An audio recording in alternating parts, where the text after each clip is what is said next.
ഇന്ത്യയിലെ 15 സംസ്ഥാനങ്ങള് decentralised procurement system DCP അനുസരിച്ച് നെല്ലും ഗോതമ്പും സംഭരിക്കുന്നു. കേരളമാണ് സ്വയം, സംസ്ഥാനങ്ങൾക്കാണ് അധികാരം.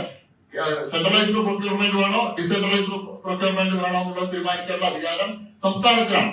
സംസ്ഥാന സർക്കാരാണ് 2004 മുതൽ കേരളത്തിൽ ഡിസെൻട്രലൈസ്ഡ് പ്രൊക്യൂർമെന്റ് സിസ്റ്റം സ്വീകരിച്ചത്. കേന്ദ്രവുമായിട്ട് ഈ സംദർഭത്തിലുള്ള MOU ഒപ്പുവെച്ചത്. 2019 പുതിയ നിബന്ധനകൾ അനുസരിച്ചിട്ടുള്ള DCPയും ഒപ്പുവെച്ചിട്ടുണ്ട്, MOU ഒപ്പുവെച്ചിട്ടുണ്ട്. നിങ്ങൾ 2 മാസം മുമ്പ് സംഭരിക്കുന്ന നെല്ലിന്റെ അളവ് അറിയിച്ചിട്ടുണ്ടെങ്കിൽ ആ നെല്ല് സംഭരിച്ചു കഴിഞ്ഞാൽ കർഷകന് 48 മണിക്കൂറിനുള്ളിൽ പൈസ കൊടുക്കാനുള്ള സഹായം കേന്ദ്ര ഗവൺമെന്റ് RBIയുടെ നേതൃത്വത്തിലുള്ള കൺസോർഷ്യം മുഖേന എല്ലാ സംസ്ഥാനങ്ങൾക്കും നൽകുന്നുണ്ട്.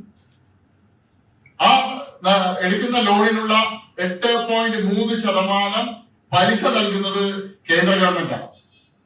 ഈ രാജ്യത്തെ 14 സംസ്ഥാനങ്ങൾ ആ സൗകര്യം ഉപയോഗിച്ചുകൊണ്ട് അവിടുത്തെ കർഷകന് 24 മണിക്കൂർ തൊട്ട് 10 ദിവസത്തിനുള്ളിൽ സംഭരിച്ച നെല്ലിന്റെയും ഗോതമ്പിന്റെയും വില നൽകുന്ന സമയത്ത് കേരളത്തിലെ സർക്കാർ ചെയ്യുന്നത് കർഷകന്റെ നെല്ല് സംഭരിച്ച് അവന് 5-6 മാസം കഴിഞ്ഞ് PRS വായ്പയായിട്ട്, ബാങ്ക് വായ്പയായിട്ട്, കർഷകന്റെ പേരുള്ള വായ്പയായിട്ടാണ് കേരളത്തിൽ സംഭരിച്ച നെല്ലിന്റെ വില നൽകുന്നത്. അധ്വാനിച്ച് ഉണ്ടാക്കിയ ഉൽപ്പന്നത്തിന്റെ വില ലോണായിട്ട് നൽകുന്ന ഏക ഒരു സ്ഥലം കേരളമായിട്ട് മാറിയിരിക്കുക. കേന്ദ്രമന്ത്രിമാരുടെ ഭാഗത്ത് വളരെ അനുകൂലമായിട്ടുള്ള നിലപാടാണ് ഉണ്ടായിട്ടുള്ളത്.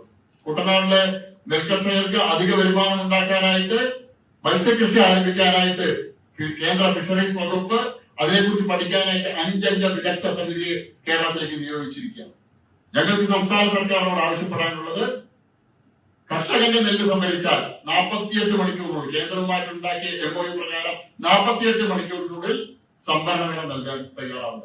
അത് PRS വായ്പയായിട്ടുള്ള, ബാങ്ക് ലോണായിട്ടല്ല, കർഷകന് അവന്റെ ഉൽപ്പന്നത്തിന്റെ വിലയായിട്ടത് നേരിട്ട് കർഷകന്റെ ബാങ്ക് അക്കൗണ്ടുകളിൽ നൽകാൻ തയ്യാറാവുക. കേന്ദ്ര ഗവൺമെന്റ്